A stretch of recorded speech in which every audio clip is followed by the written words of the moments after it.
El siguiente segmento es clasificación F, formativo, educativo cultural. A, apto para todo público.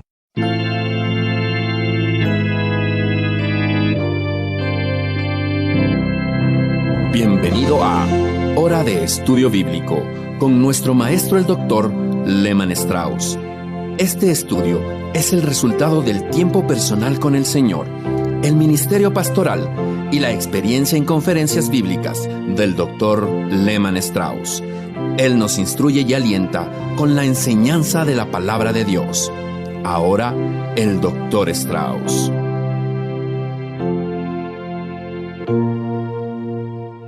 Muchas gracias, y gracias a ustedes, mis queridos oyentes, por sintonizar una vez más Hora de Estudio Bíblico. Soy Raúl Ferrero en la traducción de los programas de estudio bíblico del Dr. Lehman Strauss. Queridos amigos, gracias por haberse comunicado con nosotros diciéndonos que están orando por el programa. Sin sus oraciones y ofrendas, este programa no podría continuar saliendo al aire. Quiero decirles lo mucho que apreciamos sus correos. Y ahora, por favor, tome su Biblia y vamos a leer juntos Mateo 27:46. Vamos a continuar de esta manera con nuestra serie de estudios sobre las palabras de Jesucristo sobre la cruz, estando crucificado allí antes de morir. Hoy tendremos la cuarta palabra, la cuarta expresión de Cristo allí en la cruz. Pero antes de considerarlo, vamos, como siempre, a comenzar en oración. Amado Padre, en el nombre de nuestro Señor Jesucristo y en el Espíritu Santo, venimos nuevamente ante ti, agradeciéndote por el privilegio que nos diste de compartir la verdad divina unos con otros. Te agradecemos por la Biblia, que es tu santa palabra, por el Espíritu Santo, nuestro Maestro, y te agradecemos también por todos los medios de comunicación que esparcen tu palabra. Queremos expresar nuestro aprecio por cada estación radial que emite este programa, Señor. Que tu palabra sea honrada mientras avanza a lo largo y a lo ancho de esta tierra. Que muchos lleguen a conocer al Señor Jesucristo. Que los corazones de los creyentes sean edificados, fortalecidos y desafiados. Oramos por aquellos que escuchan este programa, tanto jóvenes como ancianos, mayores. Nuevamente traemos ante tu trono a los ancianos y los que están desanimados. Cuánto te agradecemos por estos queridos santos hermanos que están viviendo sus últimos años y para quienes este ministerio es de bendición y edificación. Te agradecemos por las cartas de ánimo y, Señor, oramos ahora para que este programa tenga el poder de tu Espíritu Santo. Y si alguien de los que escuchan todavía no es salvo, te rogamos que esa persona llegue a conocer al Señor Jesucristo. También te pedimos por todos tus hijos, por sus corazones, para que crezcan en la gracia de Dios.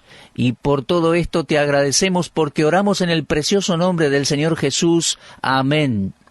Como les decía, vamos a leer Mateo 27:46. Cerca de la hora novena, Jesús clamó a gran voz, diciendo, Elí, Elí, lama sabactani. Esto es, Dios mío, ¿por qué me has desamparado?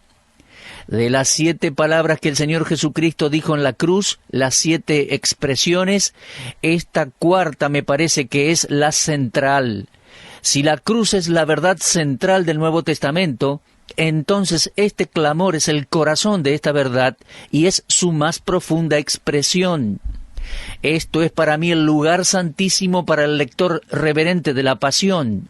Así escribió el doctor Samuel Zwemer ante su muerte. La cuarta frase es diferente de las otras 6 porque está sola y solo se registra en Mateo 27:46 y Marcos 15:34. Miren, la primera, la segunda y la séptima expresiones de Cristo en la cruz están solo en Lucas. La tercera, quinta y sexta están solo en el Evangelio de Juan. Y la cuarta está solo en Mateo y Marcos.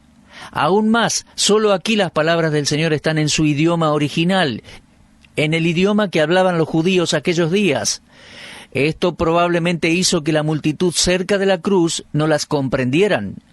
Allí pensaron algunos romanos que él decía Elías, debido a la similitud del sonido. Elí, Elí. Se había profetizado que Elías vendría. Por eso es posible que algunos pensaran que él había llamado a Elías, lo cual era un error, y más viniendo de burladores sin corazón. Tenemos dos verdades paralelas en nuestro estudio de hoy. Primero, yo veo en estas palabras un profundo misterio. De las 7 palabras que Cristo pronunció en la cruz, sin dudas, esta es la más difícil de comprender y la más difícil de interpretar para otros.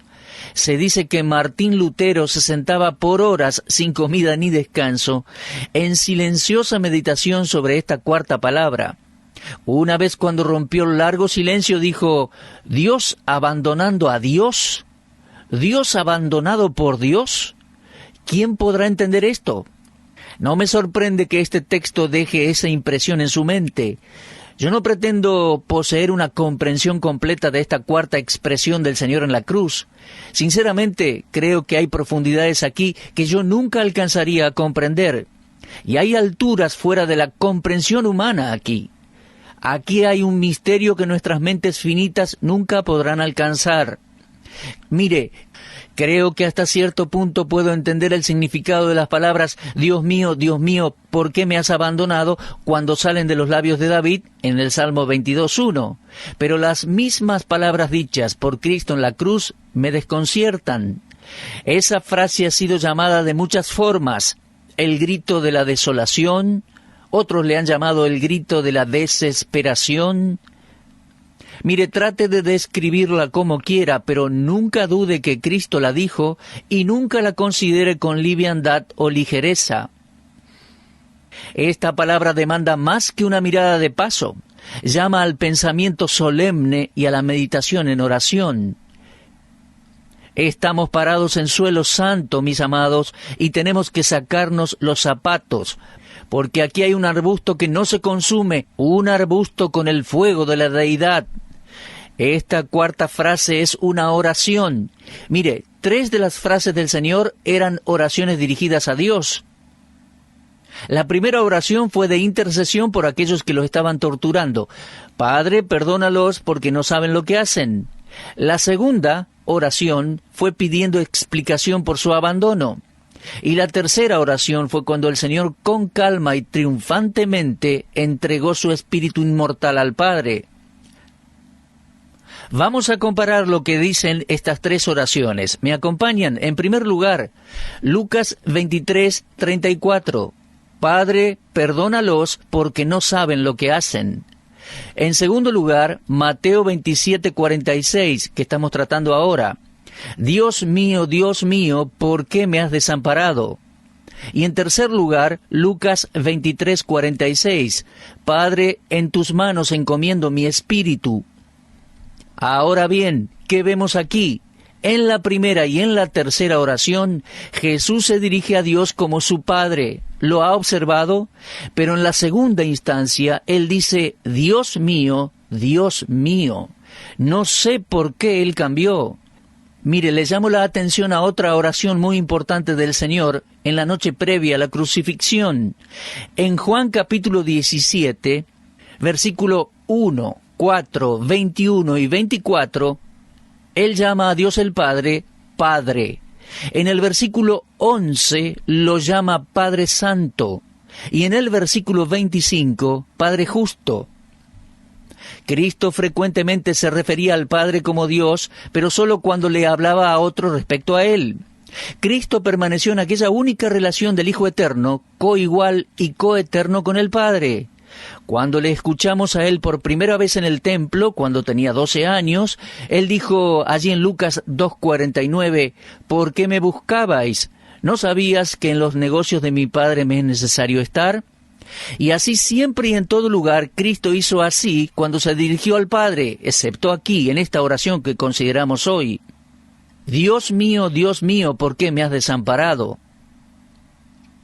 Y en verdad también en la cruz se presentan algunos contrastes. En primer lugar, observe, Padre, perdónalos a ellos. Y luego dice, Dios mío, ¿por qué me has desamparado? A Él, al Señor. Mis amigos, este es un profundo misterio. Aquí está Dios. Cristo apela a la justicia divina.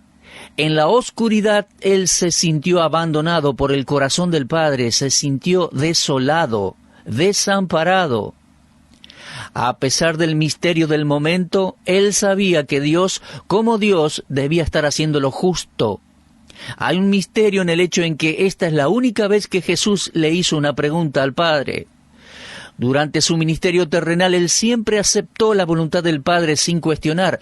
Nunca preguntó por qué, cuándo, dónde, cómo. Él solo podía decir, yo hago siempre las cosas que a él le agradan, como lo leemos en Juan 8:29. Aquí hay un profundo misterio.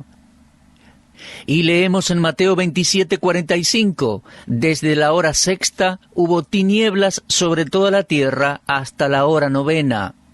Creo que esta oscuridad estaba relacionada con la cuarta frase que él pronunció en la cruz. Algo estaba sucediendo en aquella oscuridad que ninguno de los redimidos nunca llegará a saber. Fue al terminar ese período de oscuridad, cerca de las 3 de la tarde, cuando Cristo pronunció su último clamor. Por 3 horas estuvo en la luz, por 3 horas estuvo en la oscuridad. Creo que era una oscuridad sobrenatural provocada por Dios. Y aquí hay una extraña paradoja. En el Nuevo Testamento, Cristo es la luz del mundo. Él así lo aseguró en Juan 8:12. En Juan 1:9, Él es llamado aquella luz verdadera que alumbra a todo hombre, venía a este mundo. Y Él quedó suspendido en la oscuridad entre el cielo y la tierra. ¿Cómo puede ser esto? Aquel que era la luz del mundo estaba en la oscuridad. Las palabras de Cristo y la oscuridad desde la cual las pronunció son un profundo misterio. Sinceramente, mis amigos, no lo entiendo por completo. Dios dejó a su Hijo en oscuridad, pero Él nunca nos dejó a nosotros en oscuridad. El Señor le dijo a Moisés en Éxodo 10:21 al 23, «Extiende tu mano hacia el cielo para que haya tinieblas sobre la tierra de Egipto, tanto que cualquiera las palpe». Y extendió Moisés su mano hacia el cielo, y hubo densas tinieblas sobre toda la tierra de Egipto por 3 días. Ninguno vio a su prójimo, ni nadie se levantó de su lugar en 3 días. Mas todos los hijos de Israel tenían luz en sus habitaciones. Mis amigos, aquí tenemos un milagro. Estaba tan oscuro en Egipto que los egipcios no podían verse unos a otros, pero había luz en las casas de cada familia israelita. Y así sucede con nosotros hoy en día. Mis amigos queridos, nunca estamos en oscuridad. Dios nos ha dado la luz de su palabra. La palabra del Señor alumbra, dice el salmista. Pero en el Calvario, el amado Hijo de Dios en quien el Padre se agradaba, estaba suspendido en una oscuridad sobrenatural. Y eso, amigos míos, era una oscuridad que podía palparse. Dios salvó a Israel del oscuro juicio a Egipto, pero permitió que su amado Hijo pasara por la más densa oscuridad. Lo repito una vez más. Esto es un profundo misterio. Pero si este es un profundo misterio, creo que el texto revela algo positivo. No todo lo relacionado a la cuarta frase del Señor es un misterio. Esta frase rodeada de misterio tiene también la completa manifestación de los pensamientos de Cristo respecto a las Escrituras del Antiguo Testamento. Lo que Él dijo está registrado en el Salmo 22:1. Dios mío, ¿por qué me has desamparado? Este salmo es el primero de una trilogía de salmos que se refieren a las 2 venidas de Cristo y a su actual ministerio intercesor a favor de los suyos. Fíjese, el Salmo 22 es el Salmo de la cruz del Salvador, el 23 es el Salmo del pastor y el 24 es el Salmo de la corona soberana. Ahora, este Salmo 22 puede tener una asociación primaria con la vida de David durante el período en que Saúl lo perseguía. Me inclino a pensar que fue así. Sabemos que David escribió este Salmo porque el libro de los Hechos lo dice, pero su expresión va mucho más allá que los sentimientos de David. Sus expresiones llegan hasta los sufrimientos de Cristo.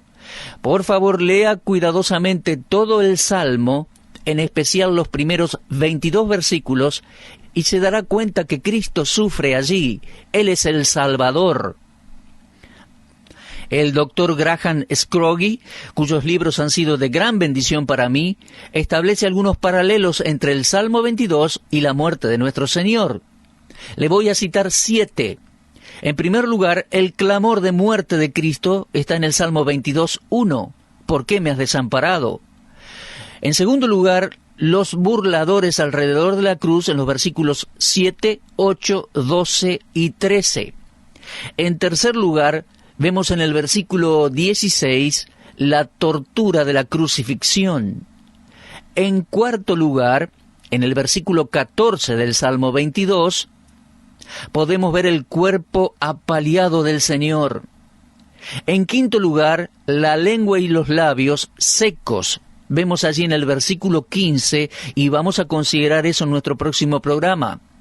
En el versículo 18, en sexto lugar, vemos el reparto de su vestimenta. Y en séptimo lugar, al final, vemos el silencio repentino de nuestro Señor en su muerte. Pero podemos preguntar, ¿por qué no se menciona la lanza que traspasó su costado? Bueno, porque Cristo ya estaba muerto cuando eso sucedió. Y el que sufre en el Salmo 22 nos dice lo que sucedía antes de ser muerto. El Salmo 22 es una vívida descripción de los sufrimientos de Cristo en la cruz. Los hechos encajan perfectamente. Esta es entonces una profecía pura que se cumple en las palabras de nuestro Señor. Aquí no hay misterio, solo una manifestación positiva de que la Biblia es la palabra inspirada del Dios viviente. Ahora, mis amigos, pensando en aquella oscuridad, debo decirles que la oscuridad se encuentra en toda la Escritura, simbolizando el mal. Jesús dijo en Juan 3:19, los hombres amaron más las tinieblas que la luz, porque sus obras eran malas. Y sabemos que el mismo mal que Dios odiaba estaba en aquella hora oscura sobre el Señor Jesucristo. La muerte de Cristo en la cruz fue una muerte sustitutoria por todos los pecados y por todos los pecadores. Así fue que cargó sobre él el pecado de todos nosotros. Ya lo decía Isaías 53:5. En realidad, Él era el Cordero de Dios que quita el pecado del mundo. Lo leemos en Juan 1:29. En el día del sacrificio, me refiero al día de expiación de Levítico 16, 2 machos cabríos debían ser presentados ante el Señor. Uno de los corderos era llamado el macho cabrío del desierto.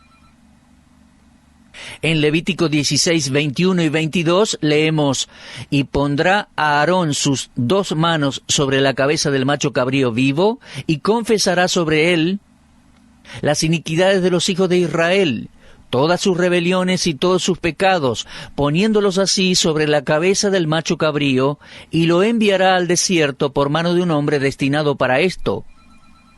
Y aquel macho cabrío llevará sobre sí todas las iniquidades de ellos a tierra inhabitada, y dejará ir al macho cabrío sobre el desierto. Esta historia se presenta después de haber matado al primer animal, y como este animal representaba a Cristo, sugiere los resultados del sacrificio. Ese macho cabrío llevó todas las iniquidades como aquel otro que fue llevado al desierto, al lugar de perdón y de olvido. Por lo tanto, en su muerte, nuestro Señor Jesucristo llevaba en su cuerpo todos los pecados de la raza humana. Él era tanto el que derramaba la sangre, como así también aquel que llevaba todo el pecado sobre sí a un lugar desierto para nunca más volverlo a traer. Al respecto leemos en 1 de Pedro 2:24, llevó Él mismo nuestros pecados en su cuerpo sobre el madero, para que nosotros, estando muertos a los pecados, vivamos a la justicia, y por cuya herida fuiste sanados. El Hijo de Dios sin pecado llevó en su cuerpo los pecados del mundo. Debido a la naturaleza del pecado y a la absoluta santidad de Dios, era necesaria aquella oscuridad y aquel sacrificio sustitutorio. El terrible juicio de los pecadores es ser castigado con la separación eterna de la presencia de Dios. Pero en aquella hora oscura, en el lugar de la crucifixión, Cristo fue separado de la presencia de su Padre. Ahora, la razón parece estar clara. El Salmo de la profecía nos da la respuesta. Salmo 22, versículo 3. Pero tú eres santo. Vemos así que el pecado está fuera de la presencia de Dios. El carácter santo de Dios no podía hacer otra cosa que juzgar el pecado, aunque aquel pecado estuviese sobre la persona del Señor Jesucristo. Qué bueno sería ser consciente de esto todos los días, que Dios aborrece el pecado en todas sus formas, en pensamiento, en palabras y en hechos. Dios aborrece lo injusto. Amados amigos cristianos, debemos ponernos a tono con Dios, ser honestos con Él, con nosotros mismos y también con los demás. No hay pecados secretos ante Dios porque Dios conoce todo y por su carácter santo necesariamente debe juzgar el pecado. Esta cuarta expresión de Jesucristo allí en la cruz manifiesta la base de nuestra salvación. Leemos en 2 Corintios 5:21, al que no conoció pecado, por nosotros lo hizo pecado, para que nosotros fuéramos hechos justicia de Dios en él.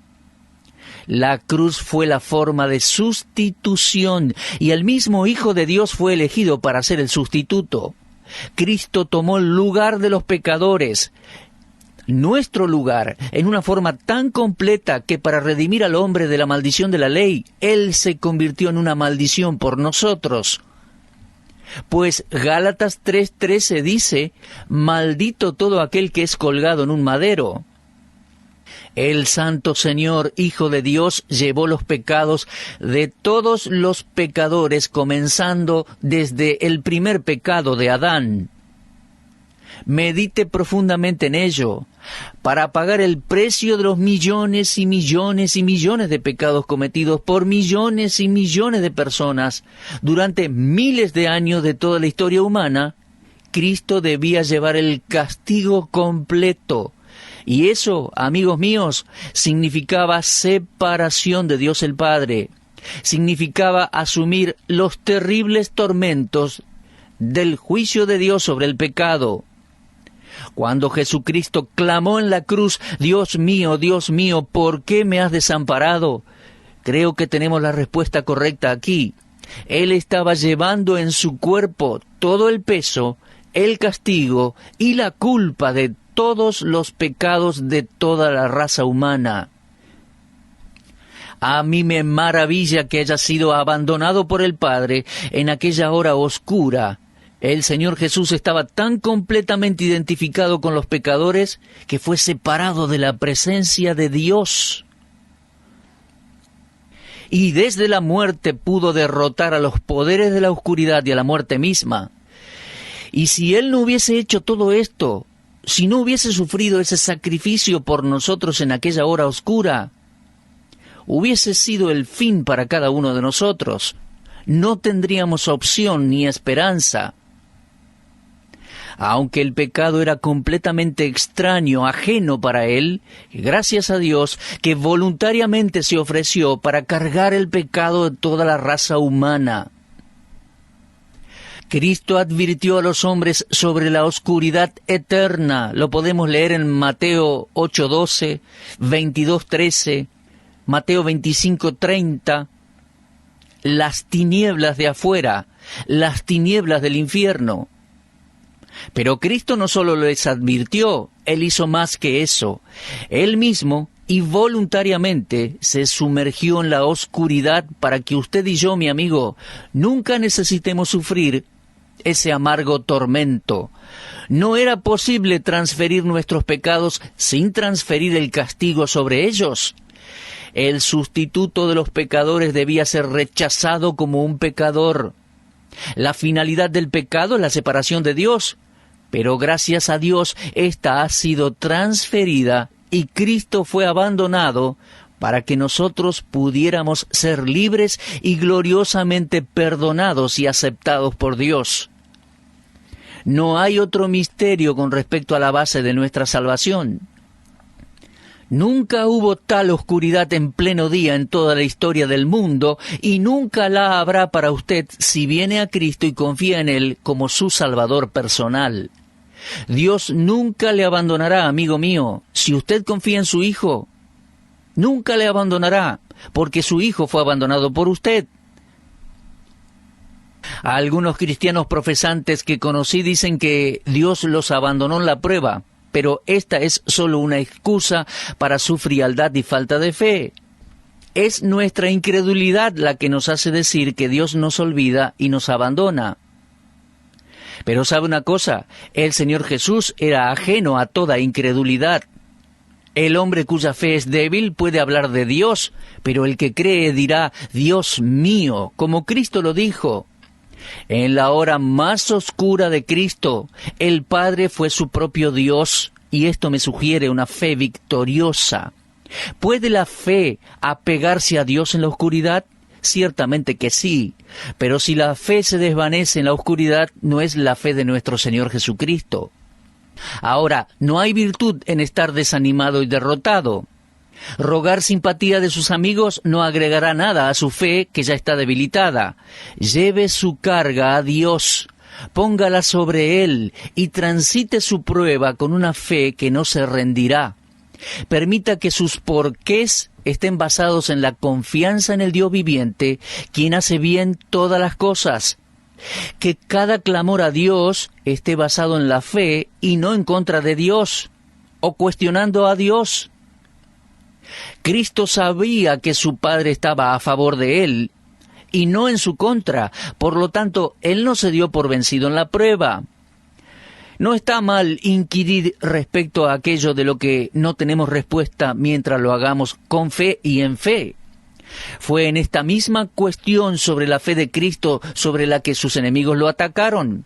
Ellos decían en Mateo 27:43, confío en Dios, líbrele ahora si le quiere, porque ha dicho yo soy hijo de Dios.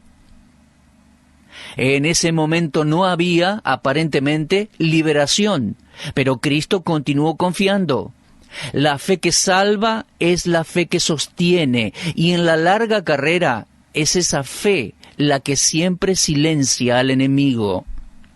Mi amigo, ¿está su fe puesta en el Señor Jesucristo? ¿Es una fe firme en el Dios viviente? Mi amigo, entienda, Dios desamparó a su Hijo en el sacrificio de la cruz para ampararlo y recibirlo a usted, para recibirme a mí, para perdonarnos de nuestros pecados. ¿Entiende el glorioso y grandioso amor de Dios? ¿Ha respondido a Él? Reciba a Cristo como su Salvador personal. Y usted, estimado creyente amigo, tal vez esté pasando por aguas profundas de la prueba en esta hora, y quizás su corazón esté hecho pedazos por la falta de fe de algún miembro de su familia, un hijo, una hija, por dolores y soledad, por vejez. Mi hermano, mi hermana, mire al Dios viviente. Tenga fe en Dios. Hágale preguntas si quiere, pero asegúrese que esas preguntas estén basadas en una verdadera confianza en el Dios viviente, en el Dios que nos ama eternamente, que desamparó al Hijo en la cruz para ampararnos, perdonarnos y recibirnos a nosotros. A Dios sea la gloria en esta hora. Si Dios quiere, nos encontramos en nuestro próximo programa. Hasta entonces, fortalezcanse mirando al Señor. Usted estuvo escuchando Hora de Estudio Bíblico con el maestro el doctor Lehmann Strauss. Si desea escuchar una vez más este mensaje, visite nuestra página en la internet www.bbnradio.org. Le dejamos la invitación para que el día de mañana nos acompañe aquí, en este mismo horario y punto del dial. Hora de Estudio Bíblico es una producción de BBN.